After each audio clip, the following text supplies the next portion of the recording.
What's up, Buttercup? Welcome back to my channel. Today's video is a bit spicy, apparently, I guess. I have been asked about what do I mean when I say right to market, because I don't go out and find genres that are making a lot of money, or you can make a lot of money, and I write in them, and then I do so much formula that it's boring. Yeah, no, that's not any of my books, and it's not my poetry, and that's never gonna happen. So what do I mean, keyword, I mean, when I say writing to market? Now that means for the genres I write in, for the most part, not usually, especially the historical fantasy, that's a little broad, but let's just go with urban fantasy and mystery. I did the research on what point of view urban fantasy and mystery is written in, and I learned, and it makes sense, that it's 95% of them for both genres, it's first person. So I changed it to first person before publishing Obsidian Murders when it was in third person, and I totally understand why, because for urban fantasy it's like you are the main character, and it's really fun because you're living out this dream of being magical, like having magical abilities and having a magical sidekick or two.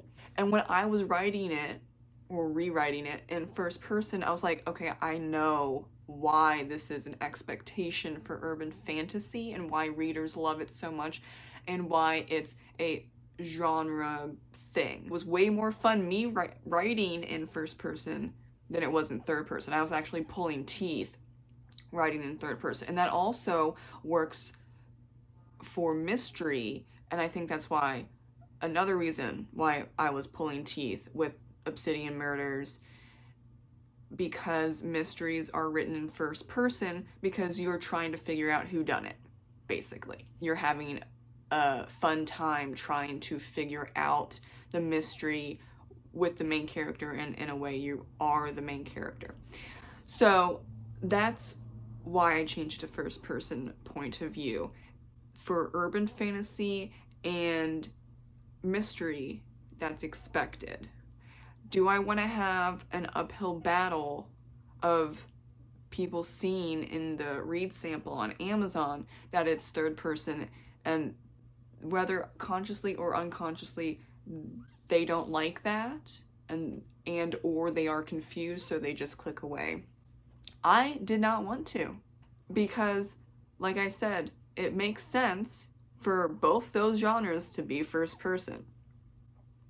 Now, I also had a title that was near and dear to me, but I even admitted that it made no sense to the book. It didn't make any sense. I just thought it was catchy. But what I did for this part, market research, is I went to the top 100 for urban fantasy and urban fantasy mystery, and I was looking for title trends. And for urban fantasy mystery, it was one part was the fantasy part, and the other one was the mystery part. So all of my titles, all 6 of them, is part fantasy-esque, part mystery, so the reader knows this is an urban fantasy mystery. I did the same for the series title, The Midnight Detective Agency. What does that say? It's an urban fantasy mystery. Ta-da! So amazing, right? It's pretty basic, but that is just indicating more and more on the Amazon sales page. This is what you are getting. Do you want an urban fantasy mystery or not? Because this is what it is. I'm not lying to you. I'm not pretending. I'm not half-assing anything. This is what you're gonna get. Do you want it or do you not want it? And so that's pretty clear. And I also did market research, which was really easy, actually. For urban fantasy, it's a person, the main character, on the cover with a city background. And now getting into genre beats and genre expectations. What does that mean? Okay, so for urban fantasy, you need a protagonist that is magically touched in whichever way you want to come up with that. They have a magical sidekick. They are in a big city and they have to be solving some type of problem or mystery. And the problem could be like they're assassins that kill magical beings that are being bad, you know, that type of thing. And for mystery, there are mystery beats. There's 5 of them. The first is the crime. It happens. Right. That's pretty obvious. Okay.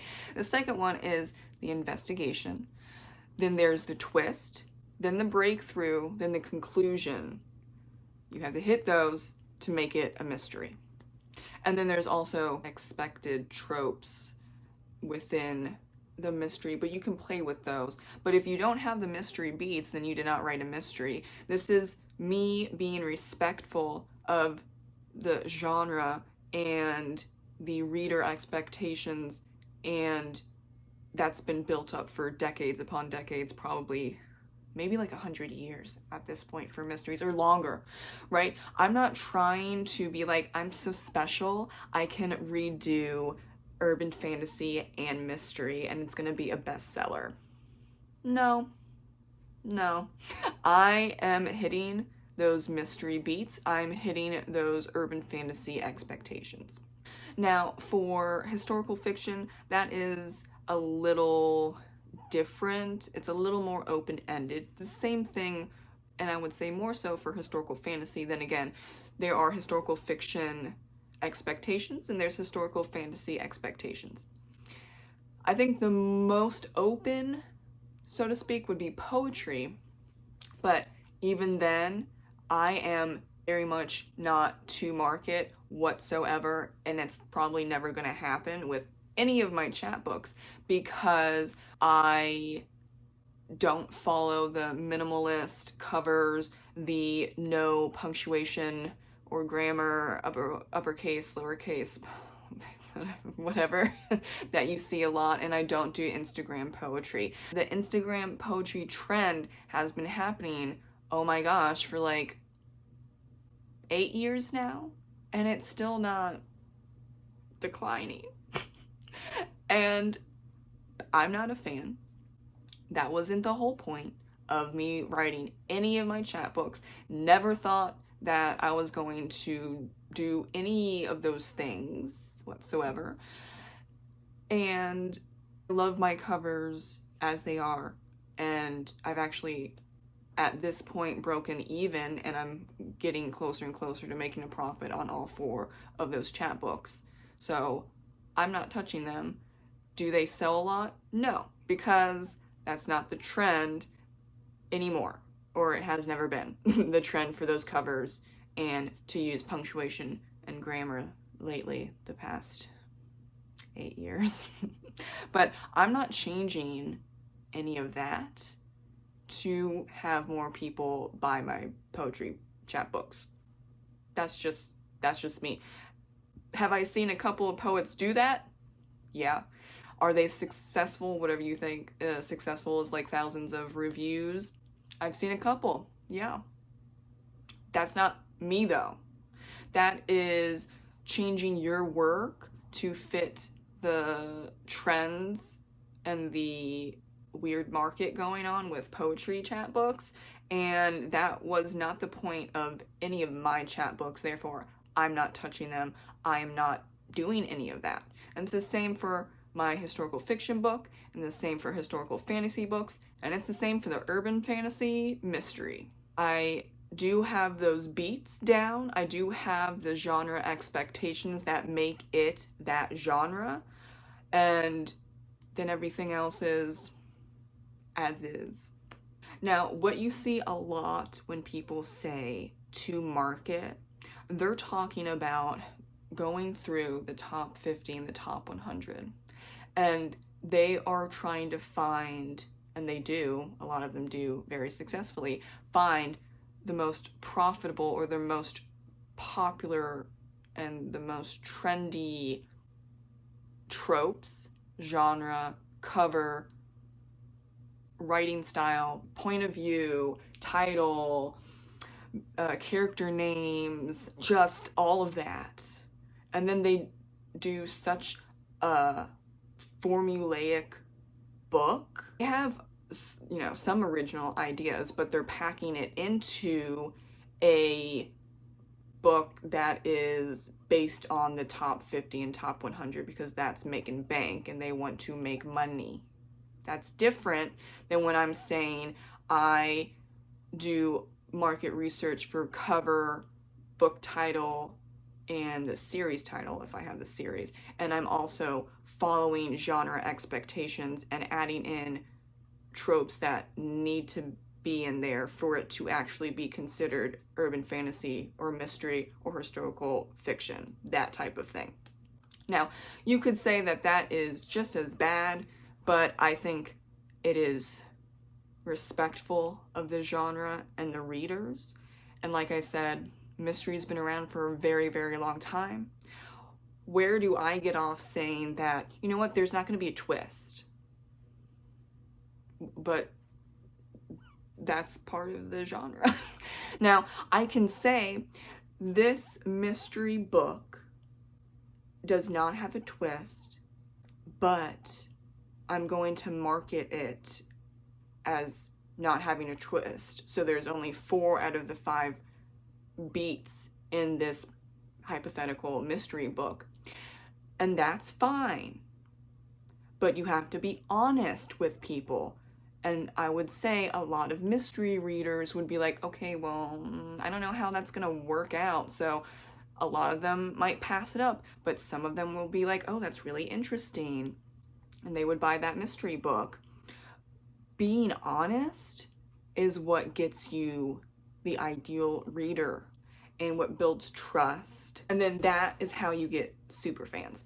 Nowhere in any of my sales page or the sample read, or the categories, or the book covers, the titles, and for the urban fantasy mystery, the series title. Am I lying? I'm not lying. Everything that is there on that sales page and their read sample is what you're going to get. Now, of course, like the book and the story unfolds, okay? It's gonna be different from the beginning to the end. I would hope so, right? But the categories and the genre and all of that stuff, all of that is truthful. I know there's a lot of, I would say it's specifically dark romance writers nowadays that are pumping out those books, and the trendy thing to do is to be very, very obscure and to, I would say, borderline lie on what's actually in the book. And then a lot of them wonder, oh my God, why am I having 1 or 2 stars? Why is this a problem? Because you're lying. Because you're lying. That's what's happening here. I don't know. Like, if some book has really, like, you're saying it's like forbidden love. Okay, so what does that mean? Oh, it's, necrophilia? What? Is this oh, okay. And then that is how you get 1 or 2 stars and people not liking the book and having possibly a problem with the author because you're saying in forbidden love, but it's actually like a book about necrophilia. Okay, don't do that. Don't do that. Don't do that trend. Be honest with yourself and with your readers. And that's how, even if you're not writing to market where a lot of people are just making money for it and not really having that much original thought, but there's some original thought, because then it's like, well, you can't copy people's books, but like, so it's enough where you can't say that they copied, 10 other people's books in urban fantasy, for example. But it's like I read this book before 50 times. Don't do that as well. Be original within the beats and the expected tropes of the genre. Now, if you don't want to do that, that's also perfectly fine. So that's what I mean when I say right to market. I'm not going through the trendy genres like lit RPG. Oh my god, people making 6 and 7 figures just writing that stuff. No, I'm not doing that. I don't have a secret pen name writing lit RPG and making like hundreds of thousands of dollars a year. I couldn't do that even if I wanted to, because if I don't like a genre, I can't read or write in the genre. There are some people that have no problem doing that, and that's on them. I'm talking about just respecting the genre as it was built up and doing my own thing. Yes, of course, but like, if it isn't broken, don't fix it. I'm not going to fix mystery. I love mysteries, and I think all those 5 beats that need to be there in a mystery makes complete and total sense. I love it. I love all those things, and I can point them out as I go along, and it doesn't ruin the book for me. I know a lot of writers that they do like this research on how to, write to market of a romance or a mystery or whatever other genre, and then they can't read anymore. I'm not that writer or reader. I also don't deeply analyze stuff, like, because I found this mystery article that tells you the beats, and then there's some other great stuff. It's a masterclass article, actually. Shout out to whoever wrote that. I don't remember, sorry.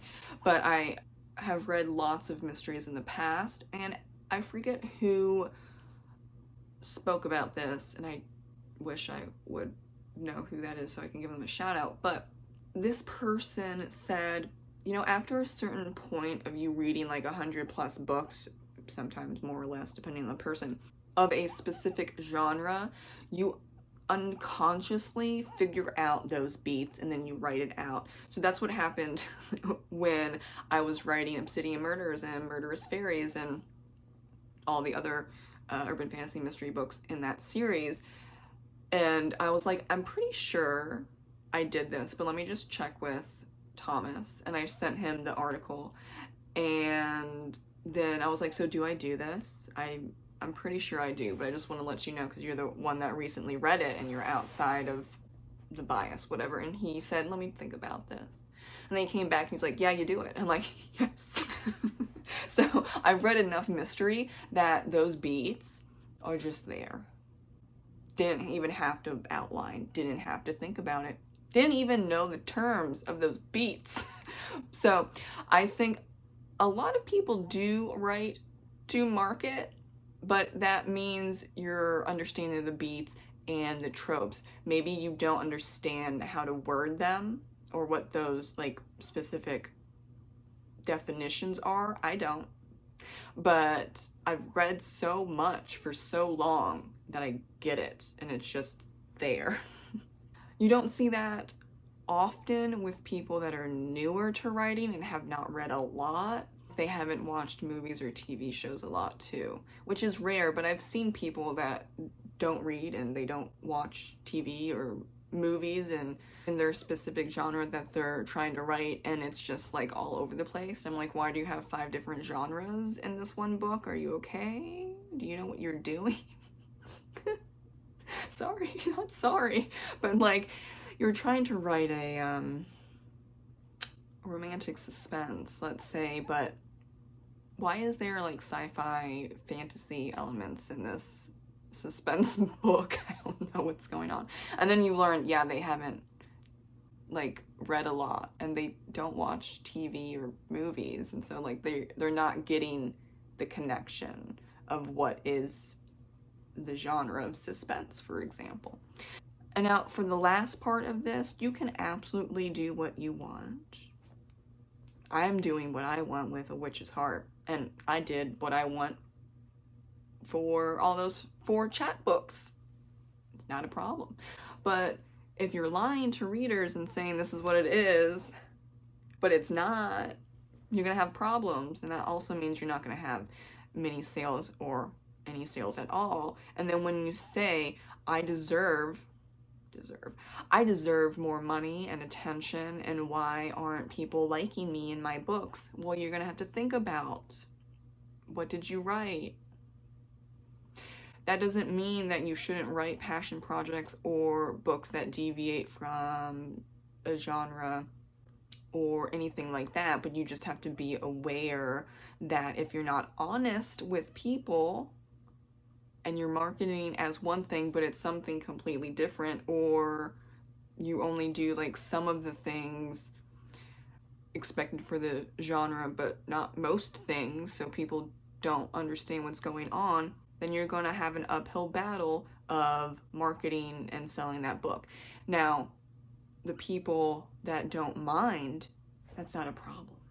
Like, oh yeah, okay, so I have this 5 genre blend 1,000-page book. That's for me and my family and friends and, like, you know, this small group over here that really loves that thing. And you don't have a problem that you're not making, you know, a lot of money or sales, or people aren't giving you feedback, whatever it is, and you are totally fine with that. Good for you. At least you know what your goals are. And this always comes back to, what are your goals? What are your goals? I can't answer that for you. I'm still figuring that out for myself. It's an ongoing process, but you have to learn how to pivot. You have to honestly be a bit more introspective of what you want out of writing and self-publishing or traditionally published books, if you're going down that road, or just all the things. And that's okay if you're struggling. That's okay if you're trying to figure everything out. Art is amazing, but also it can be very difficult for many, many reasons. And as an artist, you're going to have to decide, like, what do I want to do? And that's tough. It's really tough, I'm not gonna lie. It can even give you an existential crisis. Ask me how I know, because I've had like 50 of them with my books throughout the years. Not recently, but like spanning the years. But I think basically all artists do have at least one existential crisis, if not many, about their books. So you're not alone in that. I hope this helped. Maybe it didn't. I don't know. I'm just posting randomly. This was not really planned. So I just wanted to be upfront, not lying to you all, being transparent. Some books are to market, and others are not, and others are kind of sorta. I'm just, you know, hanging out, just chilling. And that's perfectly fine if you don't want to do what a lot of traditionally published and indie authors do. Just like they jump on a popular genre trend and they write that, and then they make big bucks. If you don't want to do that, I don't want to do that. I don't do that. That's perfectly fine. Though also remember, it's going to be more of a long haul if you decide certain things that you want to do and other things you don't want to do. I mean, that's life though. What am I saying? It's life. It's not even just art, it's life. Thank you so much for joining me today. I hope you have a great rest of your day, week, month, year, whole lifetime, and I'll see you in the next video. Bye.